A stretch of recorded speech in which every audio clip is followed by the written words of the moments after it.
예, 오늘은 마태복음 5장에 있는 말씀 다시 계속해서 보겠습니다. 마태복음 5장 오늘은 17절부터 18절, 17절, 18절의 말씀을 보겠습니다. 다 같이 볼까요? 내가 율법이나 선지자나 폐하러 온 줄로 생각지 말라. 폐하러 온 것이 아니요 완전케 하려 함이로다. 진실로 너희에게 이르노니 천지가 없어지기 전에는 율법의 1.1획이라도 반드시 없어지지 아니하고 다 이루리라. 아멘. 예. 오늘은 폐하러 온 것이 아니요 완전케 하려 함이로다.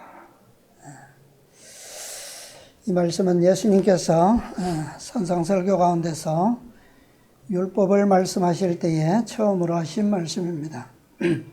자, 여기서 말씀하시는 율법은 무엇입니까? 선지자는 누구를 가리키는 거죠? 내가 율법이나 선지자나 폐하러 온 줄로 생각지 말라. 율법은 무엇입니까? 어떤 율법을 가리키죠? 네, 십계명. 또요? 선지자는 뭡니까, 그러면? 누굽니까? 예. 자, 우리가 여러 가지로 생각할 수 있고, 또 모든 것을 우리가 하나님의 말씀을 다 여기에 연결시켜도 다 맞죠? 맞습니다. 그런데 우리가 특별히 이 논란의 여지가 되고 있는 율법이 폐했다, 또 폐하지 않았다, 변할 수 없다, 또 십계명과 의문의 율법, 뭐 이런 것을 두고 우리가 논할 때에는 구별이 필요한 부분이죠.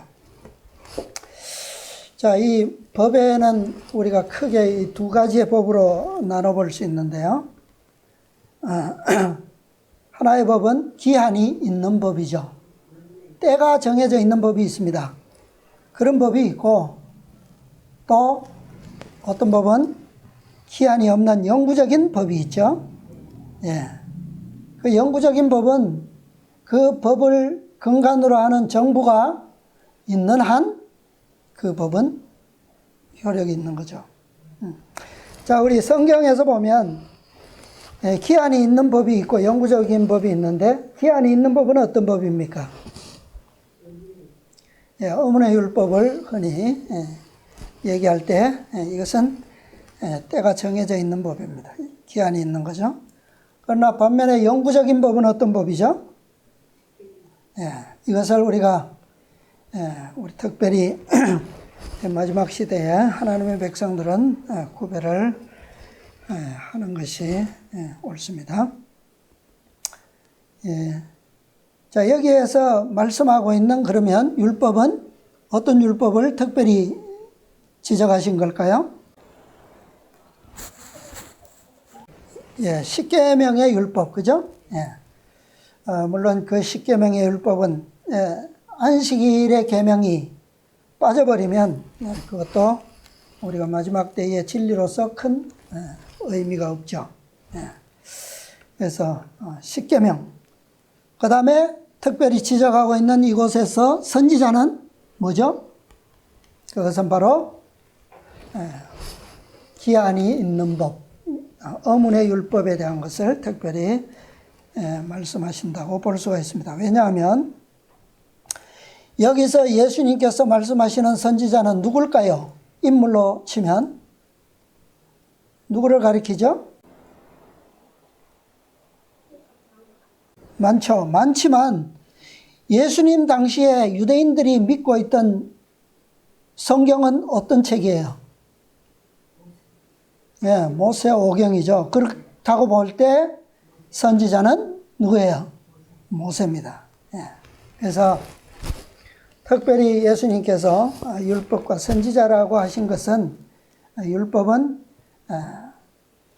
이미 하늘로부터 태초로부터 있던 그 율법을 말씀하신 것이고, 선지자라고 가리킨 것은 바로 모세로 말미암아 주어졌던 일시적인 법이다라고 우리는 생각할 수가 있습니다. 자, 구약시대 이스라엘 백성들의 역사를 보면 그 아브라함 때로부터 예수님 때까지를 보면 그 이스라엘 나라에 특별히 이 세 사명과 세 가지의 직분이 아주 긴 역사를 통해서 두드러지게 나타나는데, 그 세 가지의 직분이 뭐예요? 첫째는 선지자입니다. 선지자. 그죠? 선지자의 직분, 선지자의 사명이 뚜렷하죠. 그 다음에 두 번째 직분은 제사장입니다. 제사장. 제사장의 직분도 뚜렷하죠. 그 다음에 세 번째는요, 왕이에요. 왕. 이 세 가지의 직분은 구약시대 이스라엘 백성들의 역사에서 결코 빼놓고 얘기할 수 없는 사명과 직분입니다. 그런데 이 세 직분은 특별히 다 인류의 구원과 직접적인 관계가 있어요. 그런데 무엇과 관계를 맺고 있느냐 하면 그것은 율법과 복음을 이루기 위한 직분들입니다. 율법과 복음. 그런데 이 율법과 복음을 얘기하면 반드시 누구의 사명과 직분이 나와야 합니까? 그리스도의 사명이 나와야죠. 그죠? 예수님께서 이 일을 위해서 오신 거 아니에요? 그죠? 네. 그래서 선지자와 제사장과 왕, 이 세 직분과 사명은 누구를 표상하는 겁니까? 그리스도의 사명과 직분을 표상하는 거예요.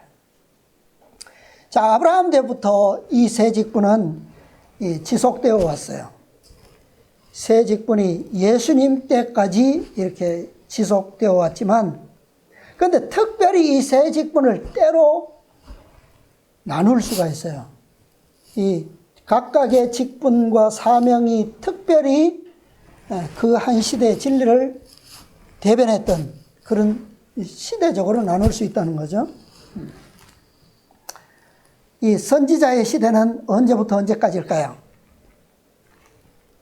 선지자의 사명과 직분의 시대. 그때는 바로 아브라함으로부터 시작해서 모세까지입니다. 모세까지. 왜 모세까지일까요? 뭐 열왕시대에 보면 요즘 우리가 배우고 있는 선지자, 큰 선지자들 많죠. 엘리야, 엘리사, 또 다음 기회 가면 이사야, 예레미야, 에스겔, 다니엘, 또 신약시대에 누가 있어요? 침례 요한, 사도 요한, 뭐 이렇게 쭉 있는데, 왜 특별히 우리는 선지자의 시대로 특별히 의미를 부여한다면 모세가 선지자의 시대다. 왜 그러냐면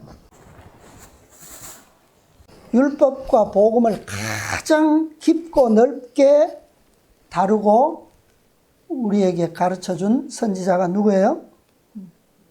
모세예요. 모세만큼 율법과 복음을 상세하게 다룬 선지자가 없어요. 그죠? 네, 그것을 두고, 그래서 모세도 뭐라 그랬습니까? 스스로 예수님께서 오실 것을 예언하면서 어떤 선지자가 오시겠다고요? 나와 같은 선지자가 오시겠다 그랬어요. 그죠? 그만큼 예수님의 선지자의 사명과 직분을 대표할 만한 선지자가 있다면 그는 모세라는 거예요. 모세. 제사장의 시대는요. 제사장의 시대는 아론으로부터 우리 사사기가 끝날 때 사무엘 시대까지입니다. 그런데 그 이후에도 제사장이 있었어요? 없었어요? 있었죠. 제사장과 대제사장 계속 예수님 시대까지 있었습니다. 그런데 시대적으로 제사장들이 하나님의 율법과 복음을 다루는 한 시대가 있었다면 그것은 바로 아론 때로부터 사무엘 때까지가 그런 시대였다. 왜? 그때는 누가 없었습니까? 왕이 없었잖아요. 그죠? 예. 그렇기 때문에 특별히 또 그 시대에는 선지자도 두드러지게 나타난 선지자가 없어요. 간혹 이렇게 선지자가 있기는 하지만, 그러나 제사장들이 그 역할을 다 했다는 거예요. 마지막으로 왕의 시대인데, 왕의 시대는 다윗으로부터 그리스도까지인데, 이 다윗의 보좌는 누구의 왕권을 표상합니까? 예수님을 가리키죠. 그리스도.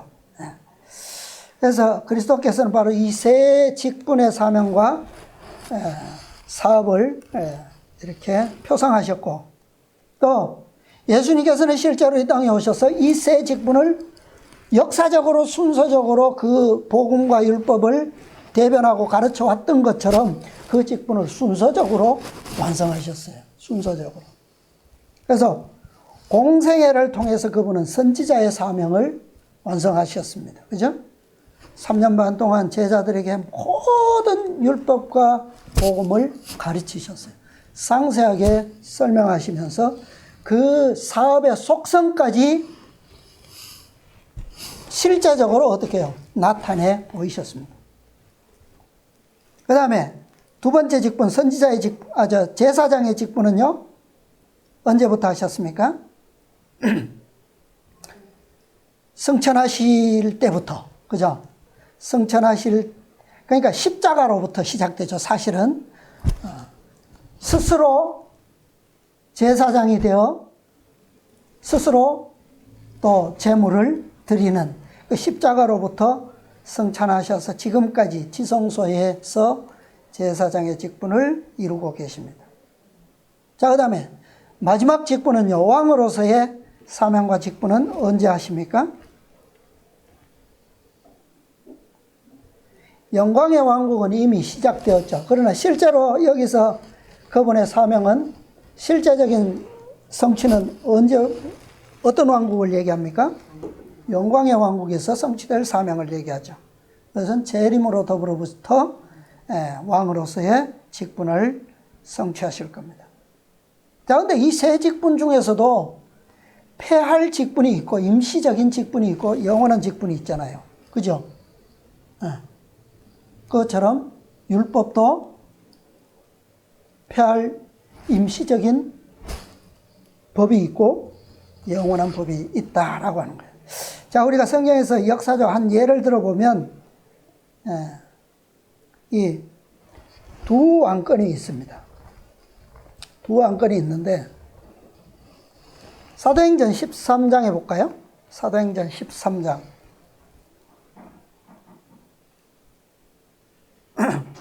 13장 21절부터 23절의 말씀입니다. 그 후에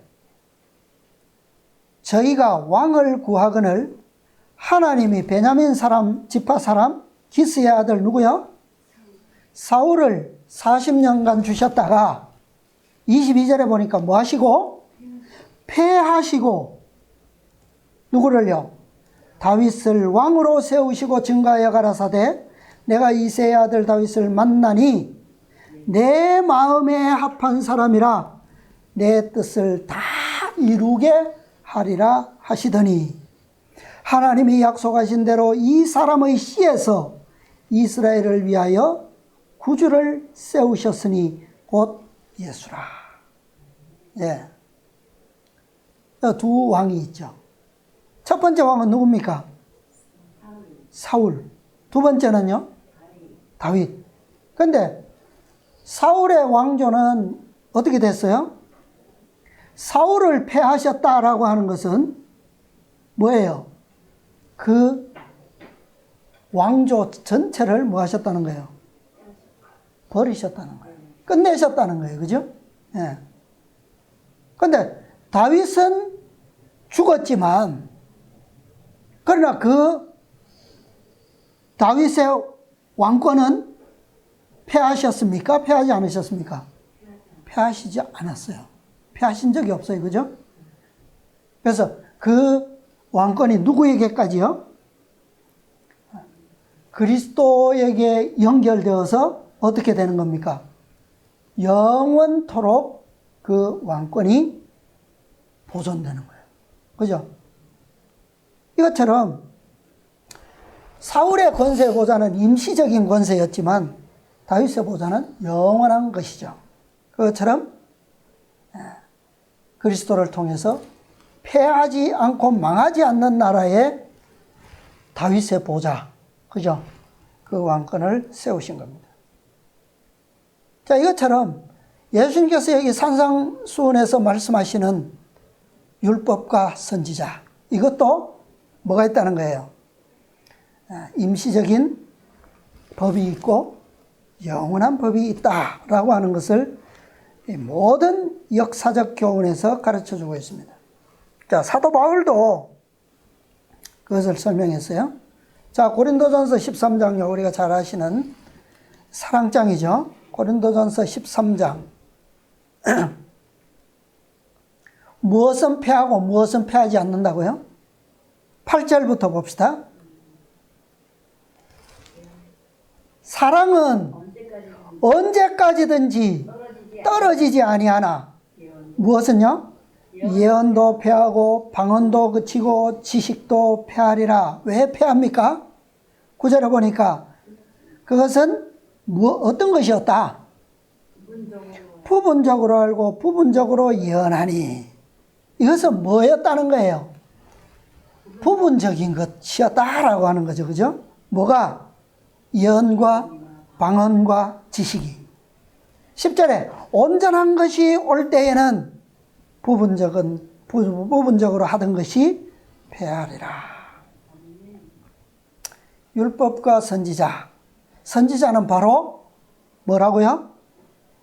이 말씀으로 비추어 보면 어떤 법이다? 부분적인 법이었다라고 하는 거죠. 예. 그러니까 모세의 법은 우리가 어문의 율법, 율례, 규례 이렇게 얘기하지만 그것은 무엇에 속한다는 것은 그예요. 이 고린도전서 13장에 비추어 보면 그것은 예언에 속하는 것이다라고 하는 거예요. 그죠? 예언. 왜? 선지자가 가진 대표적인 사명이 뭐예요? 예언이잖아요. 하나님의 말씀을 대언하는 것. 예. 모세의 가장 큰 직분이 뭡니까? 이게 선지자의 직분이에요. 예. 근데 예수님께서 오셔서 이 예언들을 모두 다 어떻게 하셨어요? 성취하시고 끝내셨어요. 그러니까 우리가 올바른 표현으로 하면 성경에도 패했다라는 번역이 많지만 패했다라고 하는 것은 조금 모순적인 점이 있죠. 패한 것이 아니라 뭐 한 거예요? 예수님께서 여기서 말씀하신 것처럼 패하러 온 줄로 생각지 말라. 패하러 온 것이 아니요? 뭐하러 왔다? 완전케 하려 함이로다. 네. 완전케 하셨다는 거죠. 그러니까 사도 바울도 온전한 것이 올 때에는 이것은 패한다. 그러니까 온전한 것이 왔다라고 하는 것은 뭐예요? 부분적인 것이 다 뭐 되었다는 겁니까? 성취되었다라고 하는 거죠. 네. 성취되었다. 예수님께서는 이 때가 있는 예언, 이것들을 다 뭐 하셨다는 겁니까? 오셔서 이루시고 끝내셨다. 온전케 하셨다라고 하는 거죠. 그래서 이 모세를 통하여 주어진 모든 제도들은 폐하셨으나 실제로 제도적인 것은 폐해졌지만 그 율법이, 그 예언이 가르치는 교훈은 뭐예요? 의미는? 폐한 것이 있어요? 없어요. 그죠? 하나도 폐한 것이 없어요. 다 뭐 된 겁니까? 성취하심으로 새롭게 하신 거죠. 새롭게. 그죠? 그러니까 부분적인 것들을 완전하게 묶으셔서 이루셨다는 거죠. 그러니까 새롭게 된 거예요.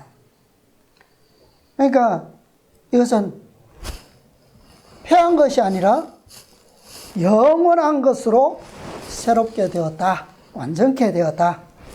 그렇게 우리가 그 의미를 이해하는 것이 더 올바른 해석일 것입니다. 시대의 소망에 보면 826페이지인데요. 한 문장만 읽어보겠습니다.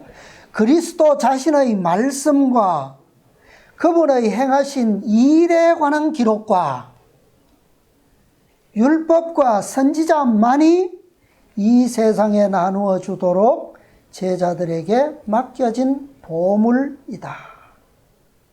무엇이요? 자신의 말씀, 그 다음에요, 그분의 행하신 일에 관한 기록, 그 다음에요, 율법과 선지자만이 뭐다고요? 이 세상에 나누어 주도록, 전하도록 제자들에게 맡기신 보물이다. 그럼 패하신 게 어디 있어요? 예수님께서 패하셨다라고 주장하는 사람들의 주장을 들어보면 다 언제 패하셨다고요? 어디에서? 십자가에서. 예. 근데 왜 제자들에게 이것을 다 맡기셨습니까? 여기에 보면 뭐도 있어요? 율법과 선지자도 그대로 있네요. 그죠? 그러니까 이 말씀은 뭐예요? 패했다라고 하는 것이 아니라 예수님께서 오셔서 그것을 더 부욕케 하고 완전케 하고 온전하게 이루셨다. 그 온전하게 이루신 것을 버려요? 필요 없었어요? 아니죠. 완전케 되었기 때문에 그것이 더 뭐합니까? 더 중요하죠. 그죠? 우리에게 부분적으로 하던 것, 부분적으로 알던 것, 이것은 뭔가 부족하잖아요. 미완성. 이것보다 뭐가 더 중요합니까? 온전한 것, 완성된 것, 이게 더 중요하잖아요. 그러므로 오늘날 우리는 패한 것이 아니라 예수님께서 오셔서 온전케 하신 것을 우리는 그대로 어떻게 하는 겁니까? 믿음으로 받아들이고 그것을 더 크게 하고 더 존귀케 하고 그것이 우리의 사명이에요. 그러니까 이 어문의 율법이라고 하는 것은 다 뭡니까? 뭐 때문에 생겨났어요? 율법에 대한 뭐 때문에요? 정죄, 그죠? 범죄로 인해서 생겨난 거 아닙니까? 범죄가 없었더라면 이 모세를 통해서 주신 율법이 필요해요? 필요하지 않습니까? 필요가 없죠. 결론적으로 보면 율법과 이 어문의 제도는 다 인간이 죄로 인해서 율법과 분리됨으로 인해서 생겨진 법이죠. 제도. 근데 그것을 예수님께서 오셔서 십자가의 희생을 통해서 어떻게 하셨습니까? 인간과 하나님의 보호자의 기초가 되는 율법을 어떻게 하셨어요? 하나가 되게 하셨어요. 그러면 하나가 되게 했으면 그 임시적인 것은 필요합니까? 필요하지 않습니까? 필요하지 않아요. 왜? 이제 완전하게 되었기 때문에. 그러나 그리스도 안에서 성취된 그것을 우리는 뭐 하는 거예요? 우리의 마음속에 지니고 그것을 기념하고 묵상하고 찬미하고 그죠?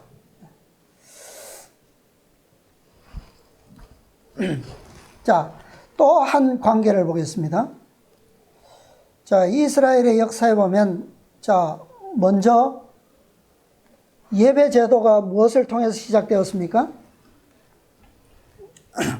성소로 시작되었죠. 그죠? 성소에서 시작되었습니다. 근데 그 성소는 언제 없어져요? 무엇이 세워지면서? 성전이 완성되면서 성소는 폐하게 되죠. 왜요? 성소의 가장 중요한 목적이 뭡니까? 무엇이었어요? 그 안에 무엇이 어떤 존재가 있기 때문에 하나님의 임재의 상징인 언약궤가 있잖아요. 그죠?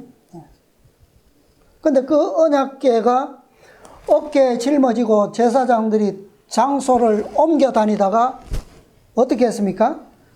솔로몬이 성전을 완성시키고 그 성전의 법궤를 안치하게 되었을 때, 영구적으로 안치되었을 때 부분적으로 하던 행위가 어떻게 된 거예요? 끝난 거예요. 그죠? 더 이상 어깨에 맬 필요 없이, 그러므로 성소는 뭐예요?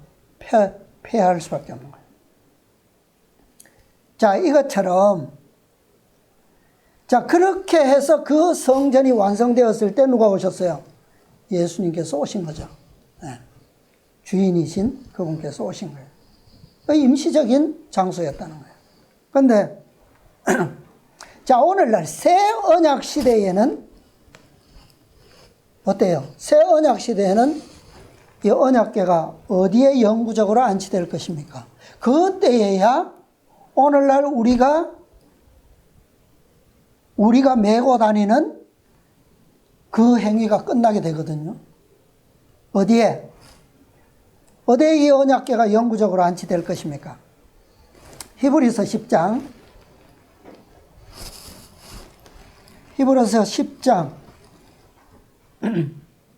15절로부터 17절까지 보면, 또한 성령이 우리에게 증거하시되 주께서 가라사대 그날 후로는 저희와 세울 언약이 이것이라 하시고, 이것이 어떤 언약이라고요? 새 언약이죠. 새 언약. 이것이라 하시고 내 법을 어디에요? 저희 마음에 두고 저희 어디에? 생각에 기록하리라 하신 후에, 또 저희 죄와 저희 불법을 내가 다시 기억지 아니하리라 하셨으니. 자, 이것이 어떻게 되는 거예요? 이렇게 법이 마음에 두고 생각에 기록될 때에 더 이상 뭐가 필요 없습니까? 이제는 하나가 되었기 때문에, 그죠? 하나가 되었기 때문에 뭐가 필요 없어요. 이제 옮겨 다니는, 메고 다니는 일이 필요 없다는 거예요. 자, 새 언약 하에서 폐하여질 성소, 성전, 그것은 뭡니까? 그게 교회예요. 그러니까 언약궤가 이 지상 성전을 의미하는 교회, 오늘날 하나님의 성전은 어디죠? 교회죠, 교회. 그런데 이 교회에 하나님의 언약궤가 영구적으로 안치될 것입니까? 아니죠. 어디에 분명히 둔다고 그랬어요? 마음과 생각에 둔다고 그랬어요. 그렇게 될 때에 더 이상 뭐가 필요 없으십니까? 지상에 세워진 교회가 필요 없어지는 거예요. 교회는 그 일을 위해서 있는 거라는 거예요. 우리의 마음에, 우리의 품성에 하나님의 율법이 영구적으로 안치되면 지상의 교회는 더 이상 의미가 없다는 거예요. 그죠? 그러니까 영구적으로 하나님의 율법이 안치될 장소는 교회가 아니라 성령 안에서 하나님의 거하실 처소, 그곳이 어디입니까? 우리의 마음의 성전이죠. 마음의 성전. 그러니까 성령 안에서 하나님께서 거하실 수 있는 마음, 성전, 그것은, 그런 마음은 어떻게 된 마음이에요? 새롭게 창조된 성전이죠. 마음의 성전. 이것이 바로 아담과 하와가 에덴에서 범죄하기 전에, 타락하기 이전에 순종하던 율법이 있던 장소였고, 곧 그들의 법, 어떤 법입니까? 사랑의 법이죠. 사랑. 그러니까 이때로 되돌아가면 뭐가 필요 없다고요, 이제는? 지상의 교회는 필요 없다는 거예요. 에베소서 2장에 보면 2장 20절로부터 봅니다. 너희는 사도들과 선지자들의 터 위에 세우심을 입은 자라. 그리스도 예수께서 친히 모퉁이 돌이 되셨느니라. 그의 안에서 건물마다 서로 연결하여 주 안에서 성전이 되어가고 너희도 성령 안에서 하나님의 거하실 처소가 되기 위하여 예수 안에서 함께 지어져 가느니라.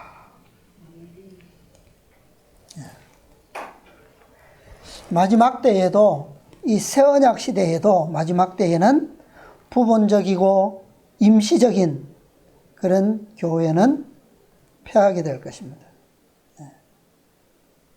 그러니까 우리가 오늘날 보는 예언의 신과 성경에서는 교회가 승리하게 되고 영광스러운 교회의 승리에 대해서 예언되어 있고 그렇게 기록되어 있지만 실제적으로 그 교회는 우리가 지상에서 머물고 있는 이런 교회를 의미하는 것이 아니라 어떤 교회입니까?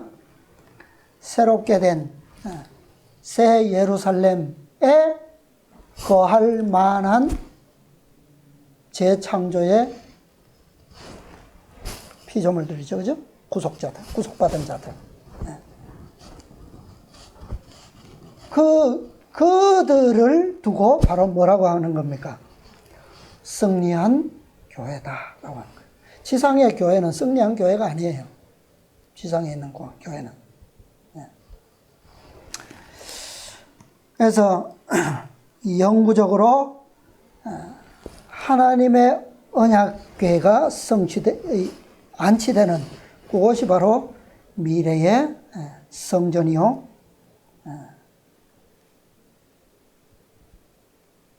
그래서 그것이 영구적인 법이 있어야 될 것이다. 자, 이제 산상보원에 있는 말씀을 좀 보겠습니다. 산상보원 46페이지요. 46페이지에 보면 시내산에서 주어진 율법은 나오죠. 자, 시내산에서 주어진 율법은 어떤 원칙을 반포한 거라고요? 예, 사랑의 원칙을 반포한 것, 즉 하늘의 율법을 땅에 계시한 것이었다. 그 율법은 중보자의 손으로 제정되고 사람의 마음을 그 율법의 원칙과 조화시킬 수 있는 능력을 가지신 분에 의해 선포되었다. 하나님께서는 이스라엘에게 너희는 내게 거룩한 사람이 될지니 라고 말씀하시면서 율법의 목적을 드러내셨다. 자, 그러면 왜 하늘에서는 우리가 아는 그런 십계명의 율법이 아닌 왜 사랑의 원칙이라고 되어 있습니까? 자, 여기 율법의 목적이 뭐라고요? 너희는 내게 어떤 사람이요?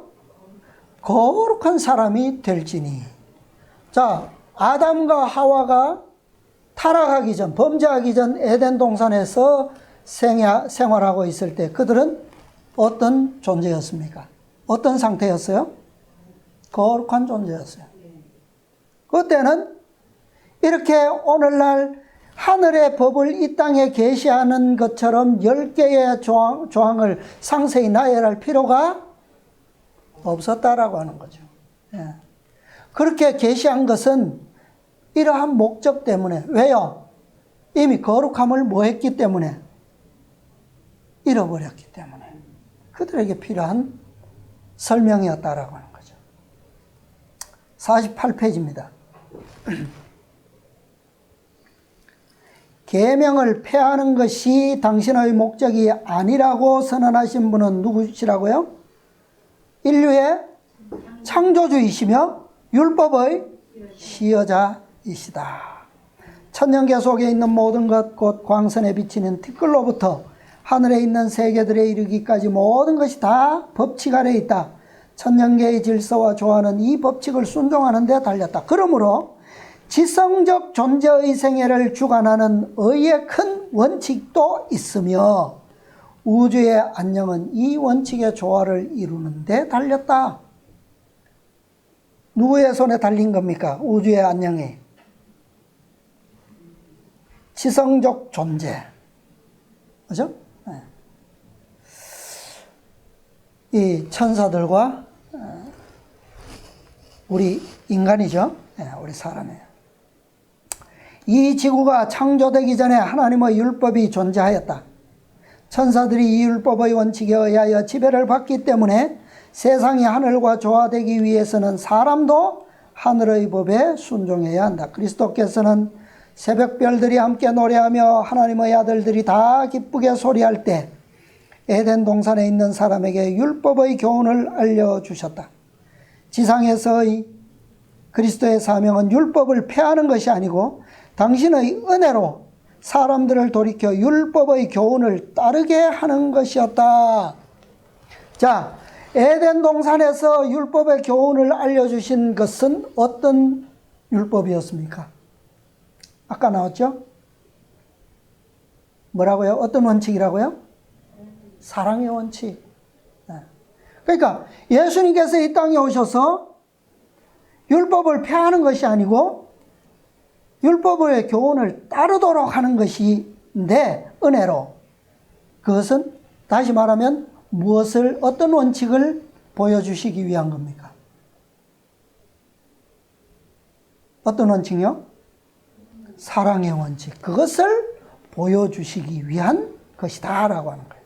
그죠? 네. 그 다음에 49, 50. 예수께서는 천지가 없어지기 전에는 율법의 1.1획이라도 반드시 없어지지 아니하고 다 이루리라고 말씀하신다. 그리스도께서는 스스로 율법에 순종하심으로써 변경할 수 없는 율법의 성격을 증거하시고 아담의 모든 자손이 당신의 은혜를 통하여 율법을 어떻게 해요?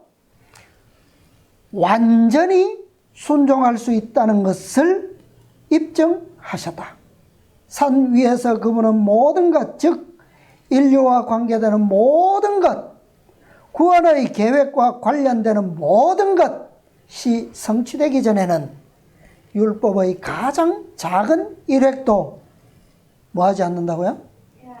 폐하지 않으리라고 엄명하셨다. 그러니까 예수님께서 이 교훈을 말씀하실 때까지만 해도 무엇이 하나도 안 폐했다고요? 선지자도 예언에 속하고 어문의 율법에 속한 그 것조차도 하나도 뭐 하지 않았다? 폐하지 않았다는 거예요. 그죠? 그러나 뭐 되면요? 그분은 모든 것, 즉 인류와 관계되는 모든 것, 구원의 계획과 관련되는 모든 것이 성취되기 전에는 폐하지 않는다. 다시 말하면 그것이 오늘도 뭐 하다는 겁니까?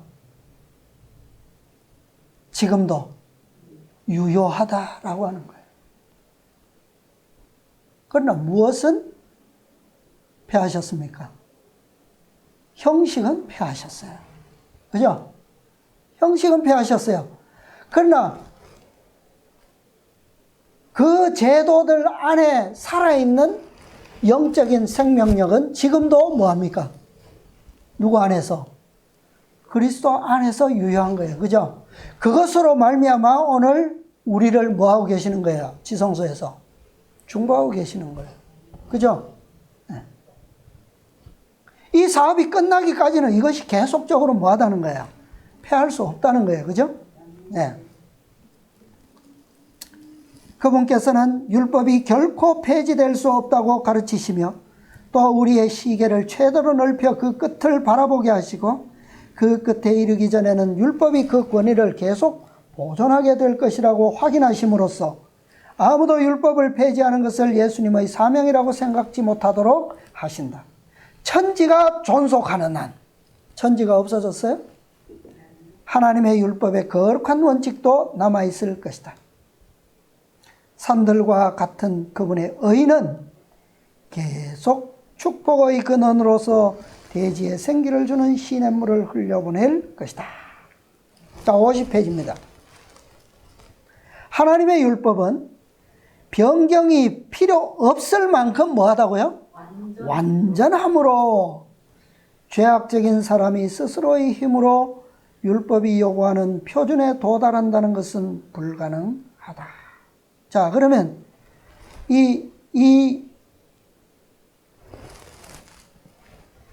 이것이 바로 예수께서 구속주로 오신 이유였다. 예수님의 사명은 사람들을 신의 성품에 참여하는 자로 만들어 하늘의 율법의 원칙과 조화되게 하는 것이었다. 우리가 죄를 버리고 그리스도를 우리의 구주로 받아들일 때 율법은 높여진다. 자, 율법이 영구적으로 높여질 때, 그죠? 우리 어깨에 들었다가 놨다가 짊어졌다가 내려놓았다 그런 것이 아니라 영구적으로 높여질 때, 그때에 이 원칙은 어떻게 해요? 영원한 조화를 이루게 됩니다. 그런데 그 일이 무엇을 통해서 가능하다고요? 무엇을 통해서? 그리스도의 희생과 그분의 봉사를 통해서. 은혜로 말미암아 그렇게 된다 그랬어요. 그죠? 그 다음에 새 언약의 약속은 내 법을 저희 마음에 두고 저희 생각에 기록하리라 하는 것이다.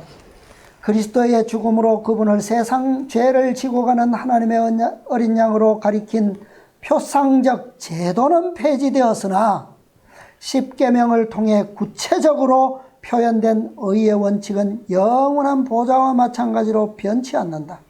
율법의 한 조목도 폐지되지 않고 1.1획도 변경되지 않았다. 에덴 동산에서 생애의 큰 법칙으로 인류에게 알려진 그 원칙들은 회복된 낙원에서도 변치 않고 존재할 것이다. 에덴 동산이 다시 지상에서 꽃필 때 태양 아래 있는 모든 사람들이 하나님의 사랑의 율법을 순종하게 될 것이다. 자, 이때가 되면 오늘날 우리에게 있는 언약궤 안에 있는 두 돌비의 계명, 10계명은 다시 어떻게 돌아갈까요? 어떻게 돌아간다고요? 10계명의 조목으로 그렇게 되는 것이 아니라 거대한 사랑의 원칙으로, 그죠? 사랑의 법으로 순종하게 될 것이라는 거예요. 왜요? 그것을 뭐라고 그랬습니까? 사랑은 사도 바울은 로마서에서 뭐라고 그랬습니까? 율법의 완성이다 그랬어요. 자, 이사야 51장 6절부터 봅니다. 너희는 하늘로 눈을 들며 그 아래의 땅을 살피라. 왜? 하늘이 연기같이 사라지고 땅이 옷같이 헤어지며 거기 거한 자들이 하루살이같이 죽으려니와 나의 구원은 어떻게 해요? 영원히 있고 나의 의는 어떻게 해요? 폐하여지지 아니하리라. 이게 뭡니까? 이게 뭐예요? 자, 어떤 것은 폐하여지는데 어떤 것은 폐하여지지 않는다. 여기에서는 하늘도 사라지고 땅도 헤어지고 땅에 거한 자들이 다 죽으려니와 영원한 게 있어요. 폐하여지지 않는 게 있어요. 그게 뭡니까? 나의 구원과 나의 의는 폐하여지지 않으리라. 그게 뭐라는 거예요, 그러면? 영원한 의는 뭡니까? 그것은 바로 그분의 의요, 그분의 품성이요, 그분의 율법이고 그분의 사랑입니다. 그렇죠? 7절에 보니까 무엇을 아는 자들아? 의를 아는 자들아. 다시 말하면 내 법을 아는 자들아, 사랑을 아는 자들아, 마음에 내 율법이 있는 백성들아, 너희는 나를 듣고 사람의 회방을 두려워 말라. 사람의 비방에 놀라지 말라. 그들은 옷같이 좀에게 먹힐 것이며 그들은 양털같이 벌레에게 먹힐 것이로되 나의 의는 영원히 있겠고 나의 구원은 세세에 미치리라. 그 나의 의가 뭡니까? 그분의 의, 그분의 사랑, 그분의 율법. 그러므로 그것이 마음에 있는 백성들은 영원히 뭐하다는 거예요? 영원히 있고 폐하여지지 아니하리라. 그런 말이죠.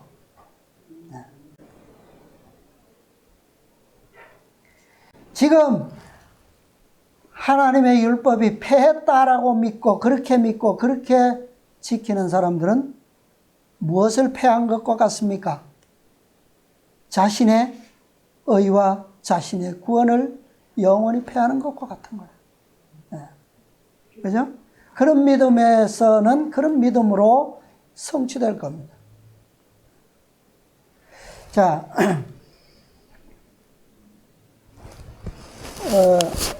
편지 1896년 화이트부인 편지입니다. 96인데요. 악인에게는 평화가 없다. 이는 그들이 하나님과 전쟁 사이의 상태에 있기 때문이다. 무엇 때문에 전쟁을 하는 겁니까? 무엇 때문에? 그들의 마음속에 뭐가 없기 때문에? 하나님의 의가 없고 하나님의 율법이 없기 때문에, 그죠? 율법은 끊임없이 그들의 마음에 있는 죄를 뭐합니까? 정죄해요. 계속 전쟁이 일어나고 있는 거예요. 그러나 그리스도 안에서 율법의 의를 받은 사람은 하늘과 조화를 이룬다. 그러므로 이 조화는 어떻게 해요?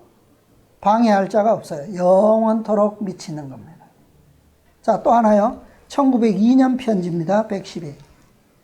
하나님의 율법은 그 하나하나가 다 하나님의 사랑과 자비와 구원하시는 능력을 입법화해 놓은 것이다. 무엇이요? 하나님의 율법. 십계명은 그 하나하나에 다 뭐가 기록되어 있다고요? 하나님의 사랑과 자비와 구원하시는 능력을 새겨놓은 거다. 순종하기만 하면 이 율법은 우리의 생명이요 구원이며 우리의 행복이요 평화이다. 그런데 그 순종은 어떻게 이루어지는 거예요? 무엇을 통해서 이루어진다고요? 그리스도의 은혜로 말미암아. 아까도 말했지만 사랑은 율법의 완성입니다. 다윗이 하나님의 율법을 그토록 높이고 노래했는데 그 뭐 노래한 거예요? 무엇을 노래한 거예요? 하나님의 사랑을 노래한 거예요. 품성의 영광을 노래한 겁니다. 그죠? 우리가 배웠지만 팔복에서 심령이 가난하다. 무엇이 가난한 겁니까? 무엇이 없는 거예요? 심령이 가난하다. 우리의 마음속에 뭐가 없었습니까? 뭐가? 하나님의 의가 없다는 거예요. 그죠? 의가 없는 가난함이에요. 근데 그 의가 뭐라고요? 곧 사랑이죠. 사랑.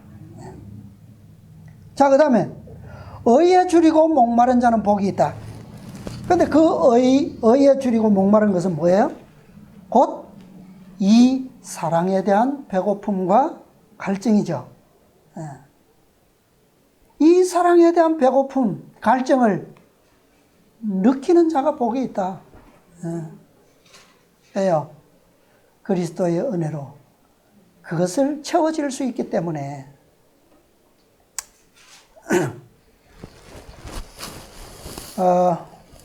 주석에 있는 말씀 좀 찾아보겠습니다. 자, 마지막 때에 온 세상은 이제 율법이 폐하여지고 하나님의 법이 멸시당하는 그러한 때에 직면하게 될 것이고, 우리는 그들을 통하여 우리는 말할 수 없는 핍박과 시련을 만나게 될 것입니다.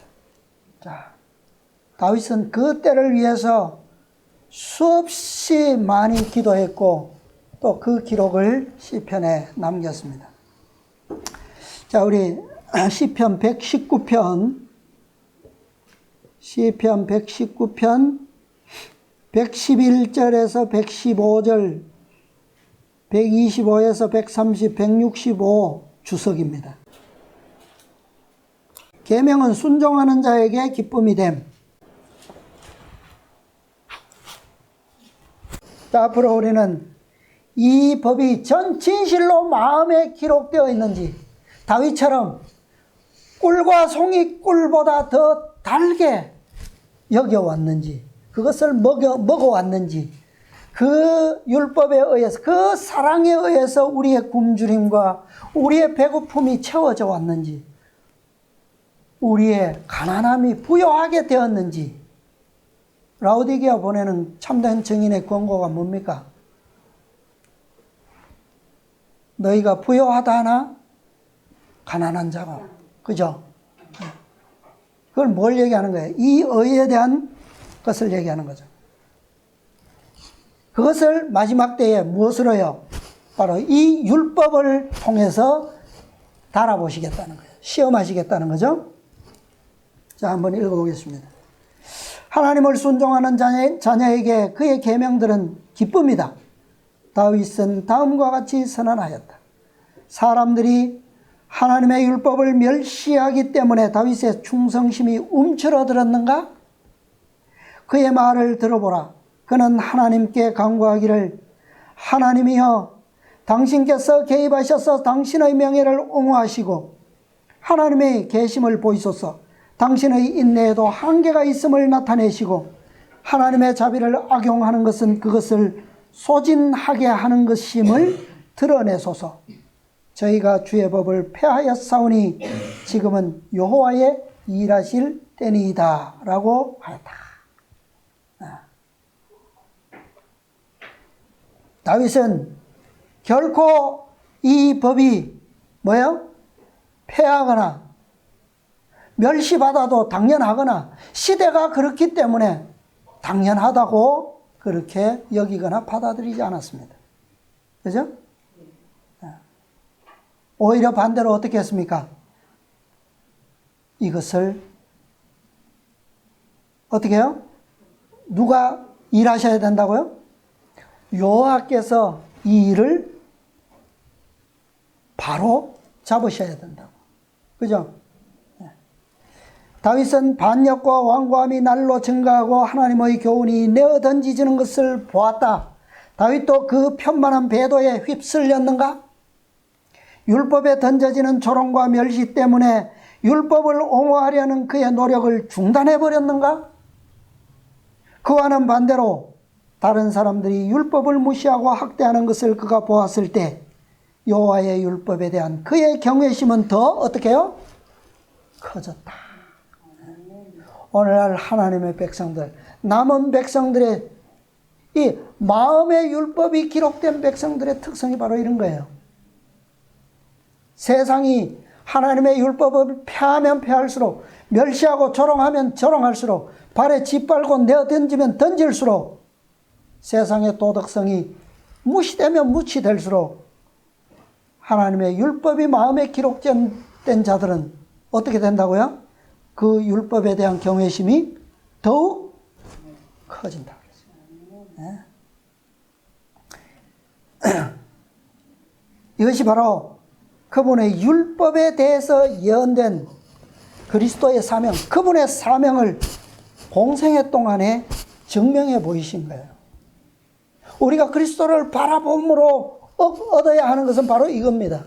하나님의 율법을 공경하고 그분의 아버지의 율법에 대하여 완전한 순종으로서 예배하고 존경하는 정신. 왜 예수님의 생애예요?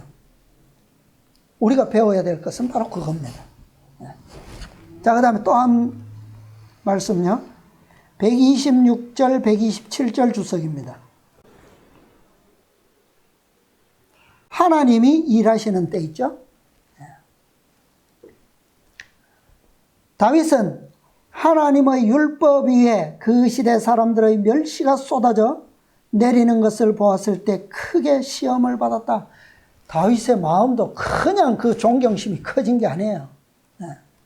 시험을 받았습니다. 사람들은 제한 조치를 내팽개쳤다.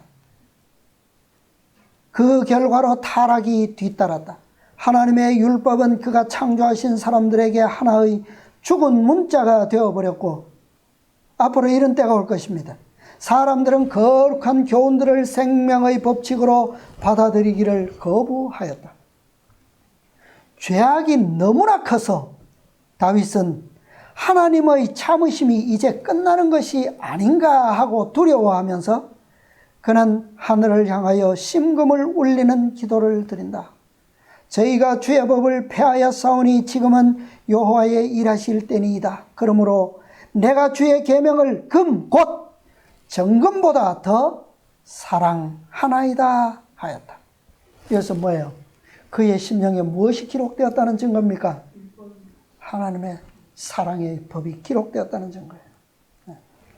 불순종이 편만하고 죄악이 그 만조에 다다를 때 예수를 믿노라고 고백하는 그리스도인 세계가 죄인들과 함께 있는 죄인이 되고 불의한 사람들과 함께 있는 불의한 자들이 될 것인가? 우리의 영향력을 큰 배도의 편에 둘 것인가? 의의 표준인 하나님의 율법 위에 전 세계적인 조롱이 쌓이도록 그냥 방치할 것인가? 우리도 범죄와 배도의 강한 조류에 휩쓸려 갈 것인가? 아니면 의인들이 성경을 상고하여 자신들의 영혼 구원이 좌우되는 조건들을 스스로 터득할 것인가? 하나님의 말씀을 상담자로 삼는 사람은 하나님의 율법을 존중할 것이다. 율법이 밀려나고 멸시를 받을 때 율법을 감사히 여기는 그들의 마음은 그의 어떻게 해서요? 비례해서 점점 커질 것이다. 그리스도의 왕국에 충성스러운 신하들은 다음의 다윗의 말에 되울림을 보낼 것이다. 저희가 주의 법을 폐하여 싸우니 지금은 여호와의 일하실 때니이다. 그러므로 내가 주의 계명을 금 곧 정금보다 더 사랑하나이다. 이것이 하나님을 진정으로 사랑하고 이웃을 제 몸같이 사랑하는 사람들이 있어야 할 자리이다. 계명을 멸시하는 사람들이 많아짐에 따라 이에 비례해서 그들은 계명을 높일 것이다. 아멘.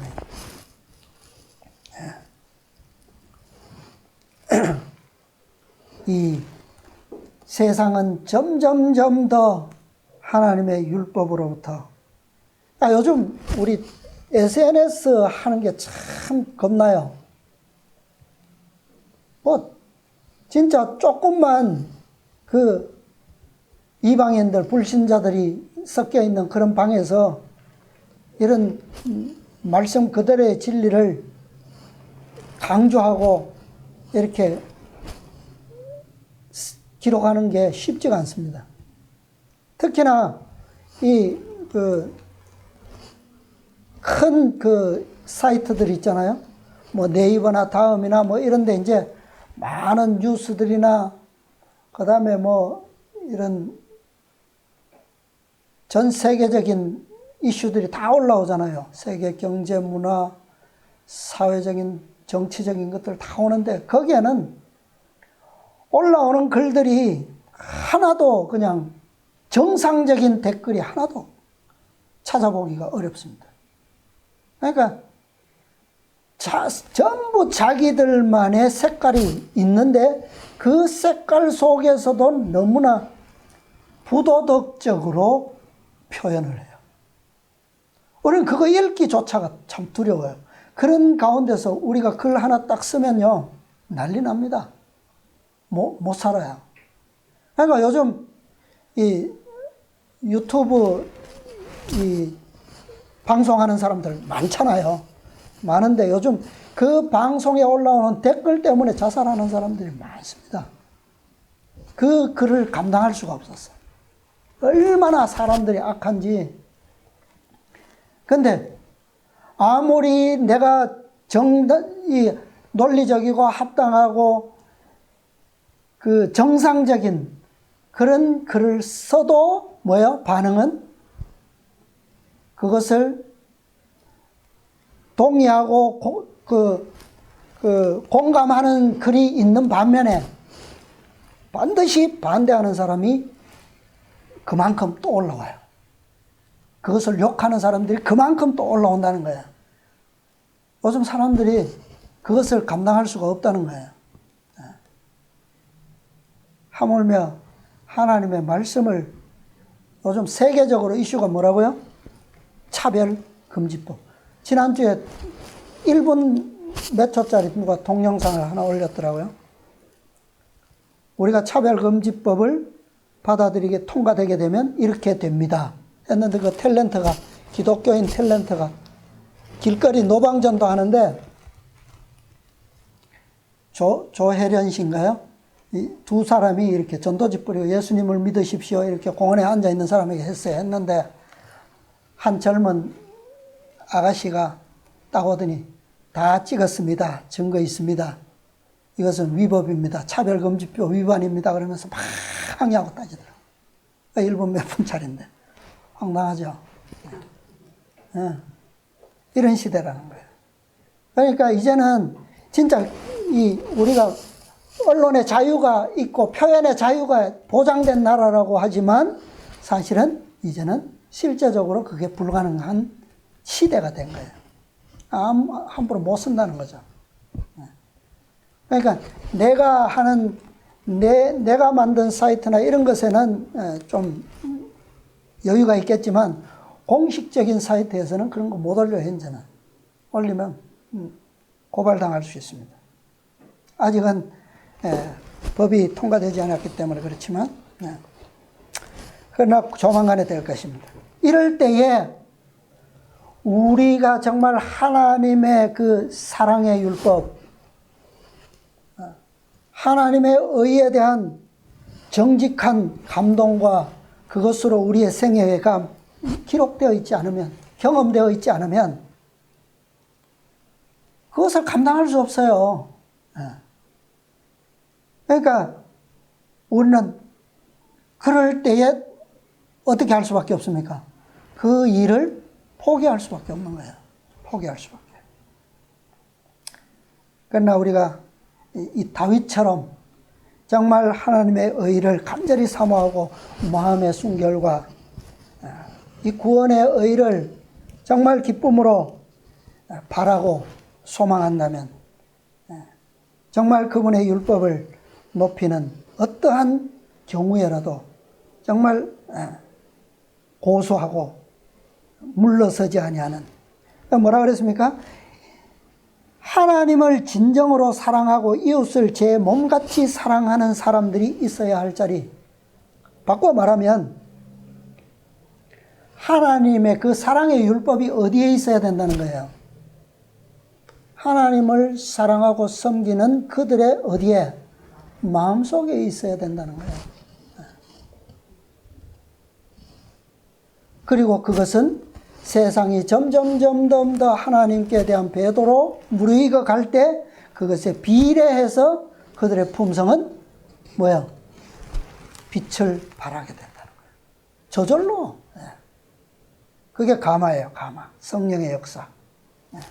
우리 모두 주님의 은혜로 말미암아 그분의 은혜가 가장 풍성하게 역사하고 계시는 오늘날 지금, 이거 언제 끝날지 모르죠. 이 은혜의 때에 우리 모두 주님의 그 법을 정말 매일 매순간 묵상하시고 또 그 다윗의 고백처럼 금 곧 정금보다 더 사랑하나이다. 꿀과 송이꿀보다 더 달도다. 그러한 고백과 경험이 우리 모든 생애 가운데서 경험되어지고 또 주님께 영광 돌리시게 되기를 바라면서 오늘 말씀을 마치겠습니다.